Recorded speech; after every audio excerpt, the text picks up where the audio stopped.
മൂന്നാം മോദി സർക്കാരിന്റെ ആദ്യ ബജറ്റ് അവതരിപ്പിച്ച ധനമന്ത്രി പുതിയൊരു റെക്കോർഡും സ്വന്തം പേരിലാക്കി. ഇന്ത്യൻ ചരിത്രത്തിൽ തുടർച്ചയായി കൂടുതൽ ബജറ്റ് അവതരിപ്പിച്ച റെക്കോർഡ്. നിർമ്മല സീതാരാമന് ഇത് 7ാം കേന്ദ്ര ബജറ്റാണ്. മൊറാർജി ദേശായിയുടെ റെക്കോർഡാണ് മറികടന്നത്.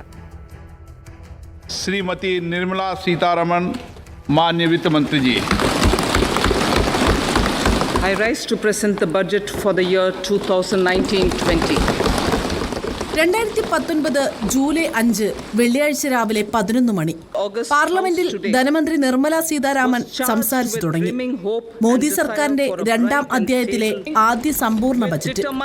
ചരിത്രത്തിലേക്കുള്ള യാത്ര അവിടെ തുടങ്ങുന്നു. 5 വർഷം കഴിഞ്ഞു. 7 ബജറ്റുകൾ മേശപ്പുറത്ത് വെച്ചു. തുടർച്ചയായി 7 ബജറ്റ് അവതരിപ്പിക്കുന്ന ധനമന്ത്രിയായി നിർമ്മല സീതാരാമൻ.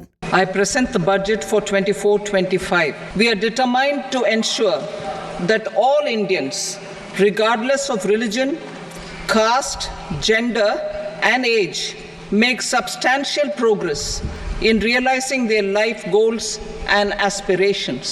1959-നും 63-നും ഇടയിൽ തുടർച്ചയായി 6 ബജറ്റുകൾ അവതരിപ്പിച്ച മൊറാർജി ദേശായിയെ മറികടന്നു.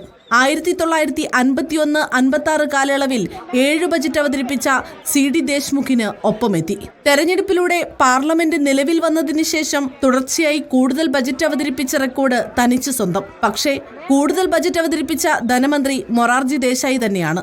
10 ബജറ്റുകൾ. 9 ബജറ്റ് അവതരിപ്പിച്ച P ചിദംബരം രണ്ടാമത്. മുൻ രാഷ്ട്രപതി പ്രണബ് മുഖർജി 8 ബജറ്റുമായി മൂന്നാമത് നിൽക്കുന്നു. തൊട്ടുപിന്നിൽ നിർമ്മല സീതാരാമൻ. രാജ്യത്ത് കൂടുതൽ ബജറ്റ് അവതരിപ്പിച്ച വനിതയും ഏറ്റവും ദൈർഘ്യമേറിയ ബജറ്റ് പ്രസംഗം നടത്തിയതും നിർമ്മല സീതാരാമനാണ്. 2020-21 സാമ്പത്തിക വർഷത്തിലെ ബജറ്റ് അവതരണം രാവിലെ 11 മണി മുതൽ ഉച്ചയ്ക്ക് 1:42 വരെ നീണ്ടിരുന്നു. 2 മണിക്കൂറും 42 മിനിറ്റുമായിരുന്നു ബജറ്റ് അവതരണം. 3ാം മോദി സർക്കാരിന്റെ ആദ്യ ബജറ്റാണിത്. ഈ സർക്കാർ കാലാവധി പൂർത്തിയാക്കും മുൻപേ സ്വതന്ത്ര ഇന്ത്യയിൽ കൂടുതൽ ബജറ്റ് അവതരിപ്പിച്ച ധനമന്ത്രിയായേക്കാം Nirmala Sitharaman. News desk reporter.